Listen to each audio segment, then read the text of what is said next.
Hi friend, good morning. ಇದು day 5 ಆಗಿರುತ್ತೆ. Please support ಮಾಡಿ. ಇವತ್ತು ಮಾರ್ನಿಂಗ್ ನನಗೆ ಫ್ರೈಡೇ ಆಗಿರೋದ್ರಿಂದ ದೇವ್ರ ಪೂಜೆ ಎಲ್ಲ ಕಂಪ್ಲೀಟ್ ಆಯಿತು.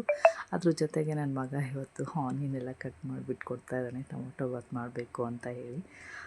ಎಲ್ಲರೂ ಹೇಳ್ತಾರೆ, ಎಲ್ಲರೂ ಹೆಣ್ಮಕ್ಳು ಇರಬೇಕು ಹೆಲ್ಪ್ ಮಾಡೋಕ್ಕೆ ಅಂತ ಹೇಳಿ. ಆದರೆ ನನ್ನ ಮಗ ಆ ಥರ ಎಲ್ಲ ಕೆಲಸದಲ್ಲೂ ತುಂಬ ಹೆಲ್ಪ್ ಮಾಡ್ತಾ ಇರ್ತಾನೆ. ನಂಗೆ ತುಂಬ ಜನ ಹೇಳ್ತಾರೆ ಒಂದು ಹೆಣ್ಮಗು ಆಗಬೇಕಿತ್ತು ಅಂತ. ಆದರೆ ನನಗೂ ತುಂಬ ಆಸೆ ಹೆಣ್ಮಕ್ಳು ಅಂದರೆ. ಆದರೆ ಏನು ಮಾಡೋದು, 2 ಗಂಡು ಮಕ್ಕಳಾಗಿದೆ. ಯಾರಾದ್ರೇನು ಇಬ್ಬರು ಒಂದೇ ಅಂದ್ಕೋಬೇಕು. ಇಬ್ಬರೂ ಚೆನ್ನಾಗಿ ಓದಿಸ್ಬಿಟ್ಟು ಒಂದು ಸ್ಟೇಜಲ್ಲಿ ಇಕ್ಕಿದ್ರೆ ಯಾವ ಮಕ್ಕಳಾದ್ರೇನು ನಾವು ಮಾಡೋ ಕರ್ತವ್ಯ ನಾವು ಮಾಡಲೇಬೇಕಲ್ವ. ಆದರೆ ನಿಮ್ಗೆ ಯಾವ ಮಕ್ಕಳು ಇಷ್ಟ ಅಂತ ನನಗೆ ಕಮೆಂಟ್ ಮಾಡಿ. ಇದು ಮಧ್ಯಾಹ್ನದ್ದು ಪಾಲಕ್ ಸಾಂಬಾರು ಮಾಡ್ತಾಯಿದ್ದೀನಿ. ವರ್ಕ್ ಫ್ರಮ್ ಹೋಮ್ ಆಪರ್ಚುನಿಟಿ ಇದೆ. ಎಕ್ಸ್ಪೆಷಲಿ ಲೇಡೀಸ್ಗೆ ಯಾರಿಗಾದ್ರೂ ಇಂಟ್ರೆಸ್ಟ್ ಇದ್ದರೆ ನನಗೆ DM ಮಾಡಿ, ಮತ್ತು ನನ್ನ ಪೇಜ್ ಲೈಕ್ ಮಾಡಿ, ಫಾಲೋ ಮಾಡಿ. Thank you all. ಬಾಯ್.